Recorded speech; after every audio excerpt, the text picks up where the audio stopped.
Ladies and gentlemen, welcome back to the channel. It's your boy World of Wrestling here today to discuss about the AEW Forbidden Door 2025 review. I've been gone for quite a while. Last time I did a video was about 2 weeks ago. Reason being is because I've been having a lot of shit going on inside my house. Like, my bathroom is completely fucked up beyond recognition. I have mold in my bathroom, so it's been kind of unsafe to be here at the house. So I haven't been here at the house. I haven't watched any WWE content all that much either, or AEW content all that much. I did get to watch Forbidden Door last night, thankfully. Things have died down a little bit here, and now we can get back on to doing the videos as much as I possibly can. Last night's AEW Forbidden Door pay-per-view event was kind of a mixed bag in my opinion. I think the show had good quality wrestling, but logic was out the freaking window and on this pay-per-view. This pay-per-view, I mean, if you're looking at work rate, yeah, it was worth the money. But logic was, like I said, out the window. They didn't make any sense half the time.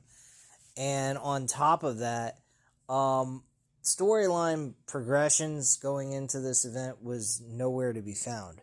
So with those two things, it kind of really kills everything of, finding interest or intrigue for this event. The first match of the night was Adam Copeland and Christian Cage going up against Kip Sabian and Killswitch, formerly known as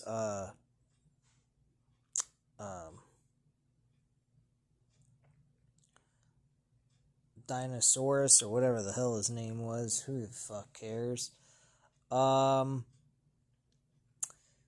Killswitch replaced Nick Wayne because he got an injury during a Dynamite episode where the spike went into his foot. Apparently, he was unable to compete at this event, so he was taken out of the match. This match was okay. I'd say it was a 3 out of 5 stars. Decent start to the show. Not bad at all. Most of the match Adam Copeland was doing. Christian kind of was like standing on the outside. Luchasaurus, excuse me. His name's Luchasaurus, not Dinosaurus, or whatever the fuck I called him. But yeah, Luchasaurus spent a lot of time beating the shit out of Kip Sabian at certain points in time. He also had him in a doomsday device ready for Adam Copeland to spear him off his shoulders. Why that makes any sense, I have no idea. Again, good pay-per-view work rate-wise, bad logic. There was no logic here. It's a joke.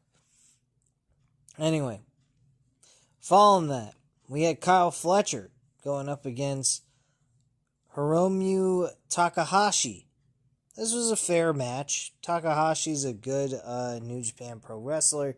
He's well known for his run as the IWGP Junior Heavyweight Champion. Never really competed for the world title. But has been a solid fit for the junior heavyweight division. In this matchup, he didn't do too bad against Kyle Fletcher, especially being in the second match on the card. I thought he did a fair job and did good enough to be passable of a match. I'd say 3 out of 5 stars for this as well. Then we had Mercedes Moné defending her TBS Women's Championship in a Fatal 4-Way match against Alex Windsor, Bozilla, and Persephone. Bozilla actually really stood out in this match. She was doing a lot of the spots in this match that stood out. Very entertaining performer. I think she is going to be a possible asset to whoever decides to pick her up later on in the future. Mercedes Moné, she was hit and miss throughout this entire match. Very close that she lost the title, but ends up retaining anyway. and she retains the belt. My thoughts on this match, it is what it is. I'd say it's a 3 out of 5 stars as well. A lot of 3 out of 5 stars, average matchups overall. Next, we had Zack Sabre Jr. defending his IWGP World Heavyweight title against Nigel McGuinness. This was actually a good technical wrestling match, but as entertainment goes, I mean, it wasn't exactly the greatest entertaining match in the world. I mean, if you're into the technical wrestling aspect of things, they hit it on all cylinders.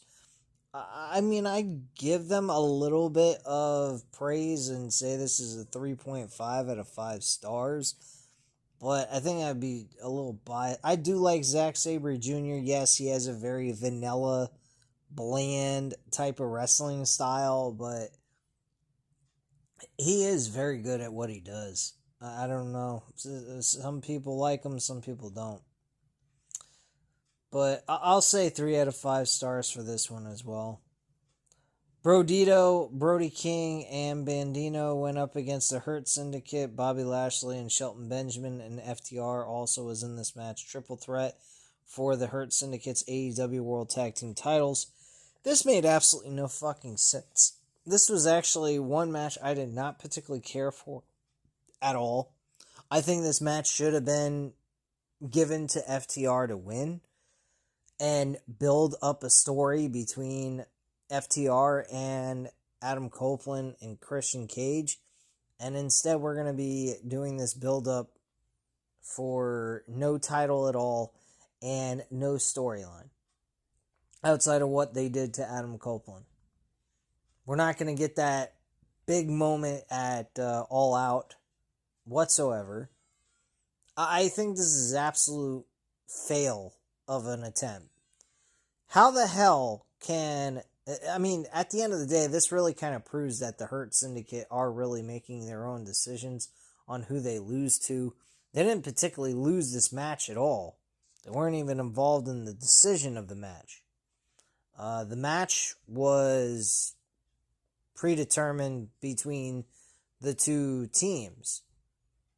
I don't quite understand one thing. Why didn't Brodito win the tag team matchup on Dynamite? If you're going to go ahead and pull this bullshit off with FTR not getting the title. I thought it was to make it where FTR can win, but they don't have to beat Hurt Syndicate, which makes sense. Instead, they go with Brodito instead. I just don't get this shit. You choose a tag team that's not really a tag team, just formulated out of thin air, against a team that actually is a tag team, been a tag team for a very long time. And he chose that over FTR. Makes no fucking sense. 2.5 out of 5 stars. The match sucked. I didn't give a shit. This was a very disappointing matchup here. And just for the fact that they didn't give FTR the tag team titles is ridiculous. Next, we had Okada defend the Unified Championship. Not that the international or continental titles mean anything, because he hasn't defended those fucking titles not once since he's become the Unified Champion.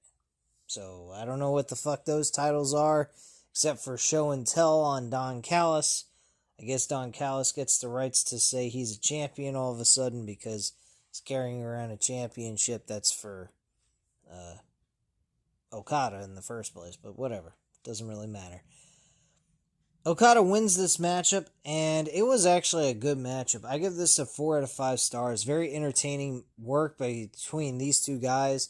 They used the knee as the story that was built up in this matchup throughout. I thought it was a very good match. It definitely felt like a world championship match, in my opinion. And I got to admit, I don't know if other people would say that the Unified Championships looks like a piece of shit, but I actually like the championship itself. I think it reminds me a lot of the IWGP World Heavyweight title that Okada used to carry around. Also, AJ Styles carried that championship at one point in time. So it really looks like a very nice championship, very well designed. I like the championship. I don't know how other people think, but I think the title looks real nice on Okada, and that's definitely a title that I would be proud to hold if I was a champion in that company. But, being in that company is not exactly the best thing nowadays, but nor is being in WWE, because neither one of them are building any entertaining stories. I just watched Monday Night Raw on replay from what happened at 3 o'clock this afternoon, and my god, the fucking show sucked. I'll cover that Raw review tomorrow and give you guys my insight, because I'm just not in the mood to continue to talk about wrestling after this. Next, we had Timeless Toni Storm defend her AEW Women's World Championship against Athena. This match was a fair match. I give it a 3.5 out of 5 stars. But my question is, what is the point of these briefcases? We've had 3 cash-ins, or not 3, 2 cash-ins so far. One that should have occurred on the same match and never happened. And they lose. Christian Cage lost. I don't know who tried to cash in on Toni Storm on the women's championship last year. I don't know who that was. I know that wasn't Mariah May, because Mariah May won it by winning the Owen Hart Cup.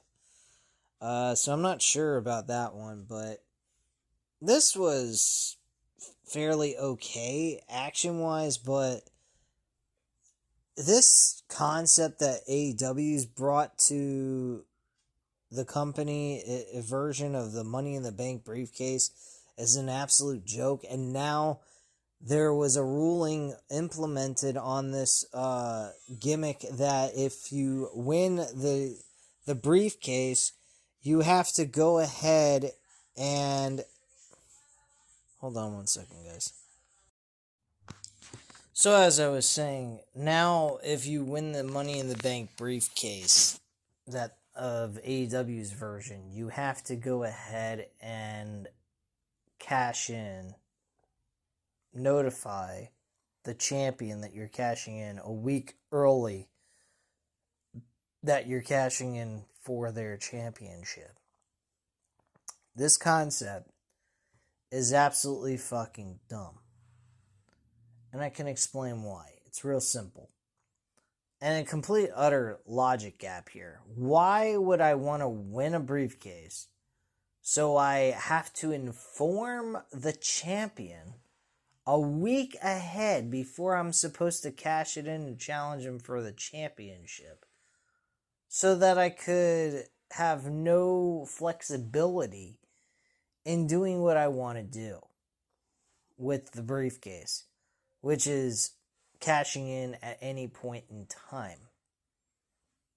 To me, it's absolutely horrendous, and they might as well just consider a number one contenders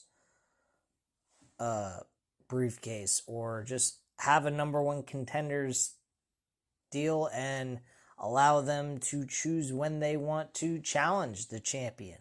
And that's it. Not carry around a briefcase with a contract that you have to sign. To me, the concept's absolutely ridiculous.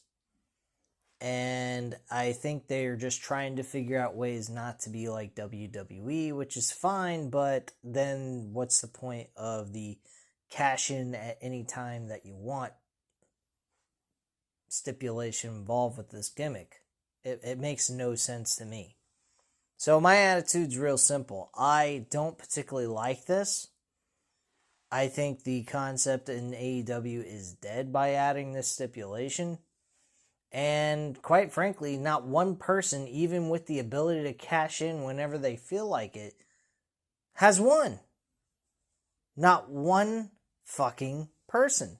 Had MJF match with the World Championship, he would have lost as well. He would have been the third victim, to my mind, that has lost trying to capture the world title with this briefcase. Christian Cage failed miserably earlier this year, and now Athena failed this year. And worst part is she did not take advantage of the ability to cash in whenever she felt like it, while that stipulation was still available to her. Instead, she went with challenging her as if she was a babyface and loses. So back to Ring of Honor you go. Thank you for coming, and we'll see you again soon. Like the next couple of years.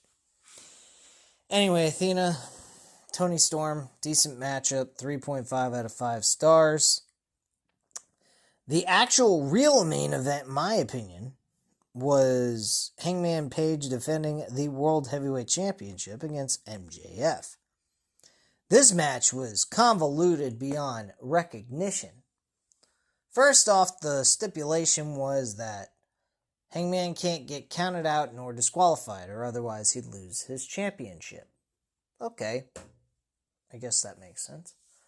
If you want to stack the deck against MJF while you're trying to burn someone alive, like a raving mental case, which, by the way, there is a lot of things that occur on AEW television that looks like, legitimately they should be being arrested and like for assault and battery. We got people being kidnapped and fucking battered in a negotiation with Jack Perry and Daniel Garcia during that point in time when Daniel Garcia won the TNT Championship. That was actual fucking kidnapping and assault and battery that they did there. Bryan Danielson with Jon Moxley putting a bag over his fucking head and suffocating him, not once but twice. Once at All Out and then once at the Wrestle Dream after he won the World Championship. Surprisingly enough, that was not brought to trial. Literally, it was attempted murder. Darby Allin getting kicked down a flight of stairs, but we've seen that in the past with Mick Foley and Randy Orton, so that's nothing uncommon. Let's see here. And now we got MJF trying to burn a human being alive just to get his stipulations the way he wants it.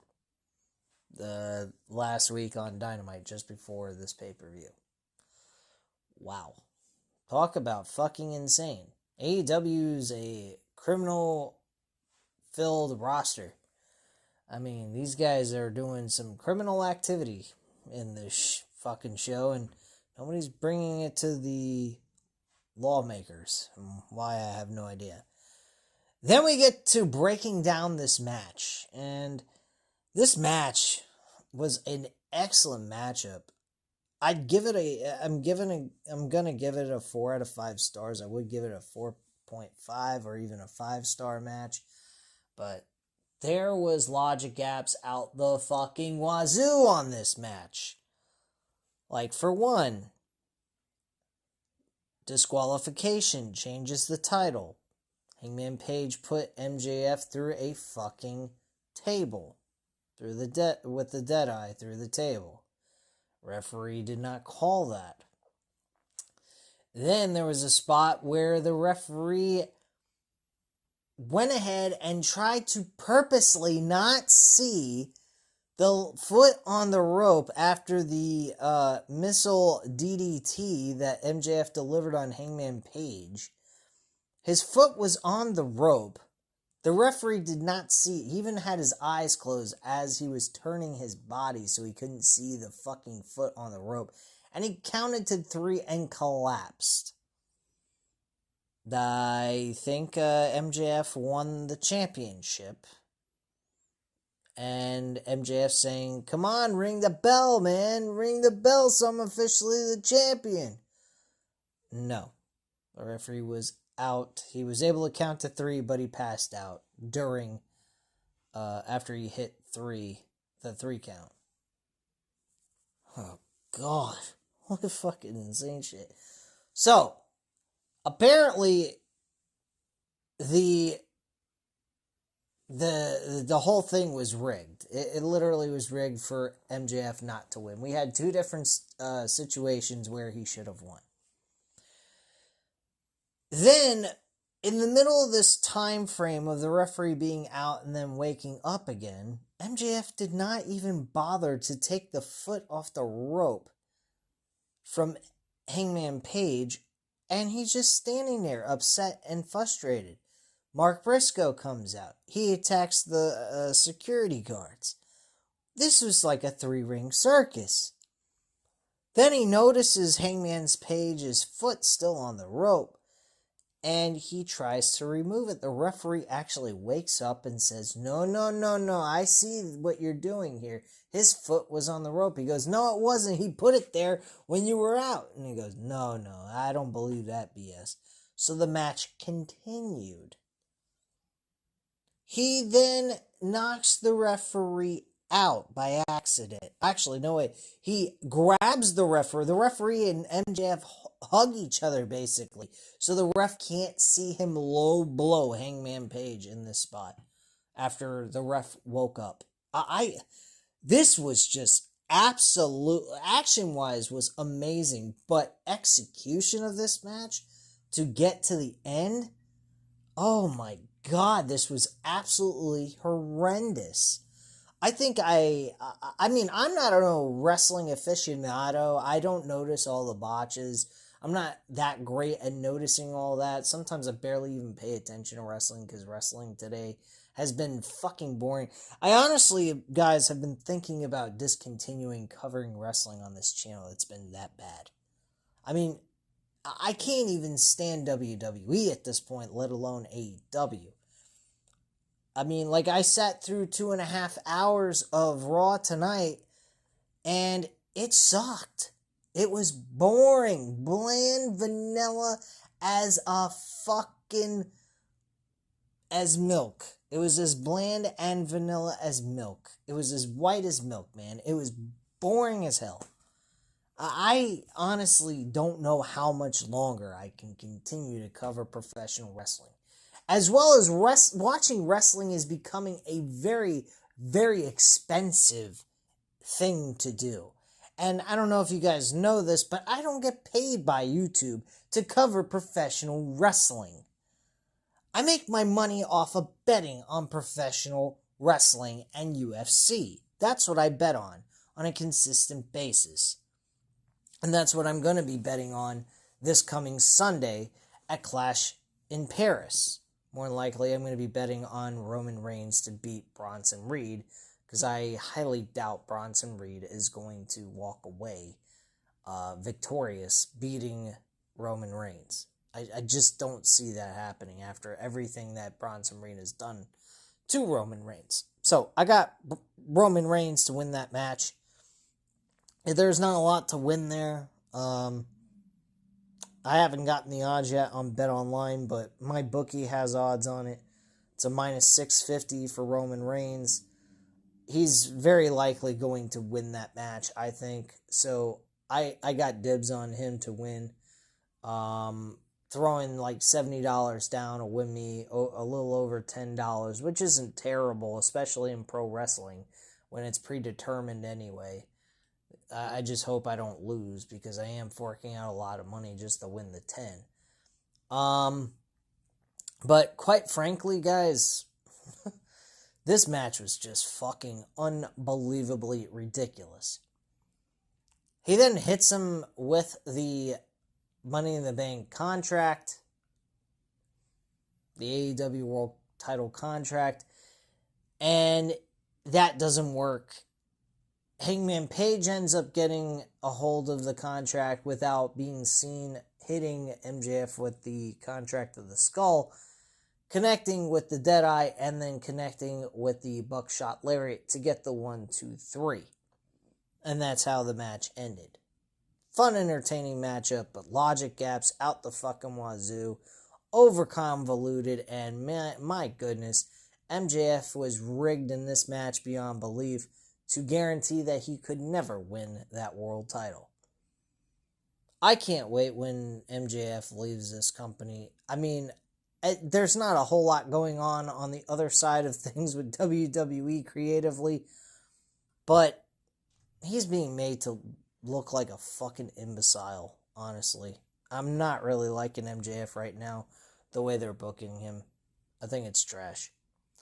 But yeah, 4 out of 5 stars for the World Heavyweight Championship match. And then we had the gruesome main event for the Lights Out Steel Cage match that might as well should have been blood and guts. The Golden Lovers with Kenny Omega and Kota Ibushi, Darby Allin, Hiroshi Tanahashi, and Will Ospreay went up against the Death Riders consisting of Claudio Castagnoli and Jon Moxley, along with the Young Bucks, Gabe Kidd as the fifth man of the group. This was a very, very entertaining but very gruesome main event match that was downright fucking appalling, if you want to ask me. I mean, to be quite frank, sticking a freaking fork through someone's ear and creating a hole in it is downright sickening. I do not understand how this occurs in a wrestling promotion. I think this is worse than anything ECW could think of. It's one thing putting someone through a flaming table. I mean, technically, you could still get extremely hurt. But sticking a fork through someone's ear and making them bleed to death? Again, we're talking about assault and battery, or attempted murder, with a fork. This shit is fucking sick. And Darby Allin's absolutely out of his mind for accepting a spot like this to have a fork driven through his earlobe, as if he's getting multiple piercings at one time. This company is absolute dog shit. When it comes to in-ring work, they're fucking amazing. Storyline-wise and being safe with their performers, they are reckless as hell. And logic gaps out the fucking wazoo as of late. I mean, logic is completely out the window at this point. This company is just throwing shit at the door or at the wall and hoping it sticks. I mean, they're doing it worse than Vince McMahon did in creative. I mean, this is just fucking horrendous stuff. But I can't deny, I did enjoy the action. I thought the action was fun. If you want to go ahead and watch their pay-per-views, it's not a waste of time. Sometimes lately it has been.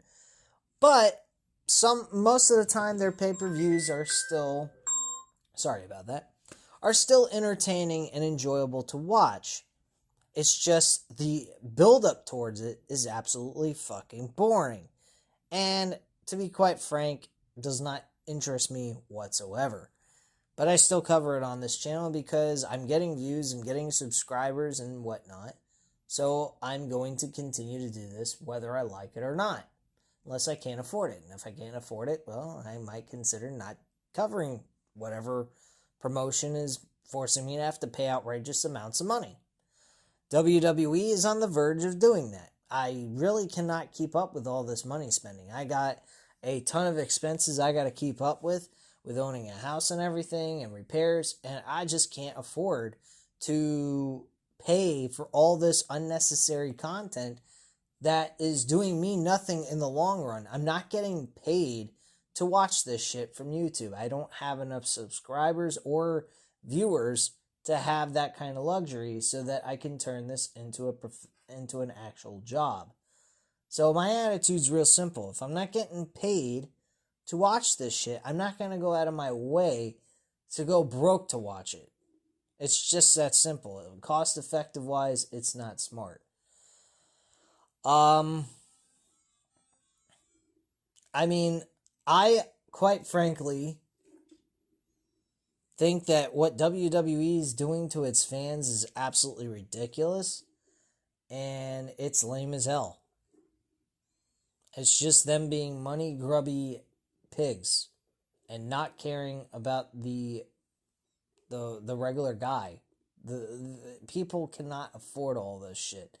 This is absolutely nuts. If you're a foreigner, watching WWE is a fucking piece of cake. Its United States consumer base is getting royally fucked from head to toe. I mean, you're literally forcing us to be on 3 different platforms just to keep up with all your fucking content. You got fucking Saturday night's main event. You got on Peacock. You got Raw on Netflix now. Which, by the way, they still have yet to upload the old episodes on that fucking that platform.